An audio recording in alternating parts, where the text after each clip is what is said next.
One of the things that happened across my buying spree, so when I was buying a lot of properties at once, which you were the broker on that, something you mentioned a few times across that was getting a lender who can just get the deal done. Now, we were buying in the pandemic cycle where literally some lenders just like you couldn't get anything done with them. They didn't have their processing team. People were away sick. It was near impossible to get a loan with a particular lender at that time. So one of the things that was mentioned was, let's use a lender who can get you the property or secure the property and we'll refinance it later. Now, what I would love to know, is it common for people to take a loan or get a mortgage to get a deal done in whatever the environment or whatever favorable lending policy there is, and then move it to another lender at another point? Oh, it's absolutely yes. And I've got my kids have a dance concert coming up on Saturday, and it's going to be phenomenal to watch them dance on stage. And there's a typical dance called the two-step, and I put this into the picture of the lending, is that sometimes you've got a awesome priced property in front of you and you're not totally ready, or you've got an awesome priced everything in front of you. You've got a map out of multiple properties as you did, Charlie, where we have to look forward to make sure that we can get that all secured, and then we can do things as simple as change it from principal and interest and diversify the fund into interest only and principal and interest, so you can control which assets you want to offset, pay down, all that sort of stuff.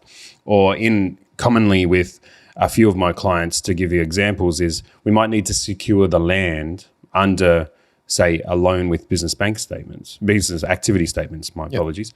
And then when we got the financials in place, we can have a look at their whole portfolio, reconstruct the whole thing, move loans that were 20 years back to 30 years, move it from the business activity bank statements lender to a prime lender to get the construction of their dream homecoming.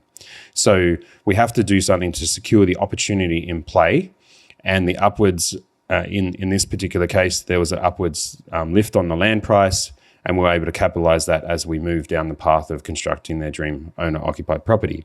We've got low doc construction going on. I've got low doc construction going on with a client at the moment, and they're just off getting their tax returns to me, which means that we can utilize that lender to do the construction. Once the construction's done, we can either utilize that lender to get a better rate, or we can move them to another one. Or the other one is that where people have had some trouble with credit, or trouble with repaying things, or complex deals of estate settlement where time comes into it, or the bank just can't get to it in time, we have to go to the ones that are going to not put clients at risk of losing a deal that they're contractually obligated to keep going forward with. And it's the two-step. We have to start the dance, and then we might have to change the dance halfway through. Well, I love that analogy, by the way. But I find this fascinating. See, I'm going to fall on my sword, and it feels like I'm saying I've cheated on you, Aaron. Is my very first investment property, I had it with a different lending specialist. We shouldn't have done this podcast. I tell you what, second tier and cheating on your broker. There's a lot of personality traits coming out. I'm not sure I want to do this anymore. I might need to take the show solo. I thought you guys were my psychiatrist on this. I thought I was laying down. This was a circle of trust, guys. I'm going to do the rest of this podcast with my nose held high. I'm just like, you snub. Hey, Aaron, we'll just talk. That's fine. We'll just cut Charlie out because he's a perfectionist. So coming back. So my very first investment property was with a completely different broker. And that broker locked me in to an interest-only rate with a particular bank for a very long period of time, which, in light of what's happened, has actually worked out to be quite beneficial. I've spoken about it on the podcast before. But one of the things that I found fascinating when I was working with you, Aaron, on this was that concept of that two-step. It's like we're not scared to do a little bit of extra work to actually get you the loan now. And then in 6 months, 12 months, 24 months, whenever it's appealing or right or financials are better, etc., let's go and change it. So like looking back at that, is that more of like the way that you think or that your team thinks, or is that just two different types of mortgage brokers in that play? Like is there a right or wrong, or I just don't, in my mind, I don't understand how two mortgage brokers can have such different approaches to the same thing, which is me getting an investment property. It's probably even a summary question about, does the market change and do individuals have different goals? Absolutely. And if we can't,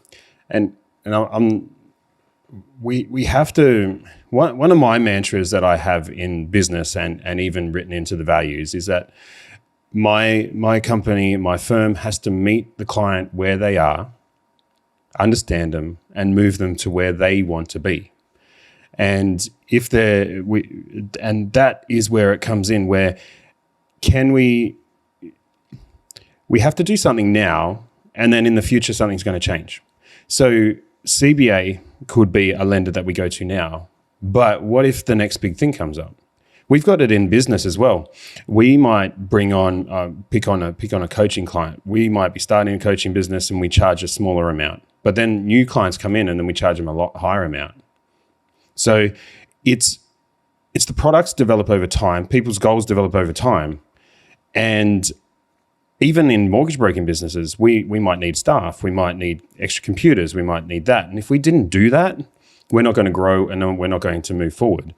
And sometimes we find that in a lot of industries, they don't pivot their story to the market. They don't pivot what they need to do to keep themselves surviving in the market. And it's the same with mortgage brokers. Like I love talking about the future. If anyone's come to me to talk about a loan and we finish the loan, I'm asking, what's next? Can we do another one? Are you thinking bigger than just this one? Because you don't have to do it. I just want people to be thinking bigger. Because if you're thinking bigger, my business will survive because I'm keeping close to the client. But you've just got to think that the market and the products and the rates and the fees and the charges and everything changes, and it just has to relate to the person. And moving to one lender to secure a property and going to the next lender, not a bad thing, because in the current market of upwards rate interest rate rises, you might want to change to another lender that's going to charge you 0.5%, a whole percent less. Like, who doesn't want that? So I'm going to summarize the answer because Aaron's such a nice guy. Yeah. Charlie, to answer your question of, is it common to secure a loan and then refinance it? I do not think it is common. I just think it's common for when you're aware of that strategy. Because I've been on the other side of the fence. I'm like, this ain't common. And I think Aaron's sort of being nice around it. It's not what my experience anyway. It's just not common for me across brokers. But I think that's broker specific. Hey, fellow business owner, if this topic and value-packed short video has resonated with you at all, and you want to dive deeper into creating wealth inside and outside your business, check out the full episode by clicking the link on your screen or in the description right now.